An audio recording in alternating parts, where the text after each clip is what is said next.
दोस्तों, मुझे पता है आप सब लॉकडाउन में बोर हो रहे हैं, तो मैं आपकी बोरियत दूर करने के लिए लाया हूँ hello app, India's leading social media platform. Hello app पे आपको मिलेंगे trending news, funny, educational, cooking, dance और भी बहुत सारे वीडियोस। इसके अलावा latest updates of your favourite celebrities.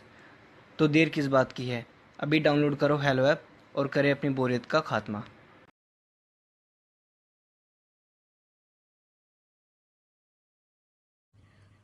Renuka की शादी कुछ ही दिनों पहले शास्त्री नगर में हुई थी। रेणुका बहुत ही आलसी लड़की थी। वो दिन भर बेड पर सोती रहती या फिर मैगजीन पढ़ती रहती और घर के काम भी धीरे धीरे ही करती। एक दिन उसकी सास उसके पास आती है। बहू, आज बेसन का चिला बना दे, बड़ा मन कर रहा है। हाँ मम्मी जी, बनाती हूँ थोड़ी देर में। थोड़ी देर में? अरे थोड़ी देर में तो रात के खाने का वक्त हो जाएगा बहू। अच्छा मम्मी जी, तो फिर आप रात का खाना ही खा लीजिएगा ना। हे भगवान, कैसी आलसी बहू मिली है मुझे। हर काम को बस टालती ही रहती है। रेणुका दिन भर बस आलस पना ही करती रहती। एक बार रात के खाने पर सब बैठे हैं तो रेणुका का पति कहता है, अरे ये क्या, आज फिर से करेला? रेणुका, हफ्ते में तीसरी बार ऐसा हुआ है कि करेला बन रहा है। कुछ भी बना लिया करो। अरे इतनी सारी सब्जी मिलती है मार्केट में। हाँ, पर अब कौन मार्केट जाए और सब्जी लेकर आए, इसीलिए जो था घर पर वही बना दिया। बहू फ्रिज खोलकर देखती तो पता चलता कि सारी सब्जियां रखी होती है, पर तुम्हारा आलसपन खत्म हो तो तुम्हारी नजर जाए ना। विशाल कमरे में आकर रेणुका से पूछता है, रेणुका, मैंने कहा था तुमसे कि मेरे लिए रुमाल ले आना। मेरे सारे रुमाल खराब हो गए हैं। तुम ले आई क्या? आज नहीं गई, कल ले आऊंगी। ओफो, पिछले 4 दिनों से मैं यही सुन रहा हूँ। बिना रुमाल के ऑफिस जाना पड़ रहा है। तुम तो बहुत ही आलसी होती जा रही हो रेणुका। आपको रुमाल की जरूरत है ना, तो खुद ही खरीद लीजिए ना। हाँ, अब वही करूंगा। तुम्हारे भरोसे बैठा रहा तो कुछ नहीं होगा।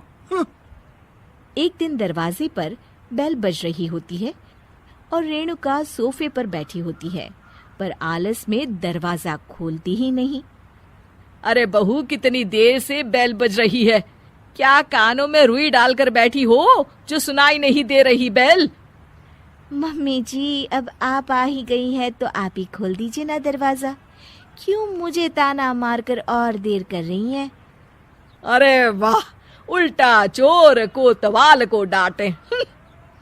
सास दरवाजा खोलती है तो उसकी पड़ोसन दरवाजे पर खड़ी होती है।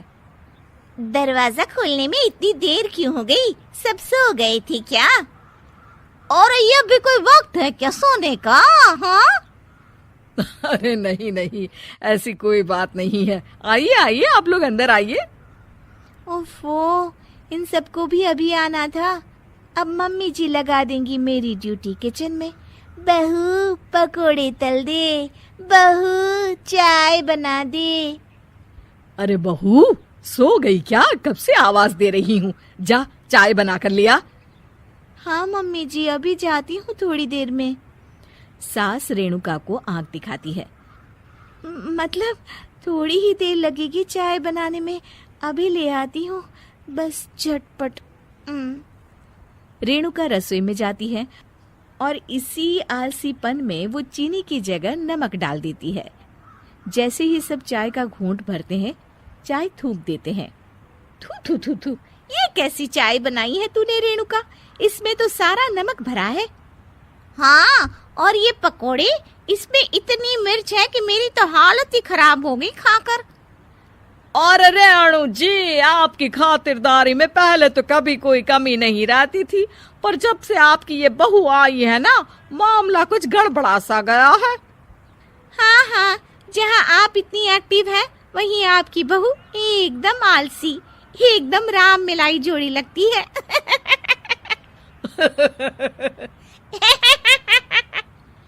अच्छा जी, चलते हैं अब। नमक वाली चाय पिलाने के लिए बहुत बहुत शुक्रिया। सब वहां से चले जाते हैं। अरे तूने तो मेरी नाक ही कटा दी बहू। वे लोग क्या सोच रहे होंगे मेरे बारे में। मम्मी जी, मैंने तो शक्कर ही डाली थी, पता नहीं नमक कैसे बन गई शक्कर। शक्कर नमक नहीं बना बहू रानी, तुम्हारा ये जो आलसपना है ना, ये उसी का नतीजा है। सॉरी मम्मी जी, अब मैं ये आलसपन छोड़कर सारे काम अच्छे से मन लगाकर करूंगी।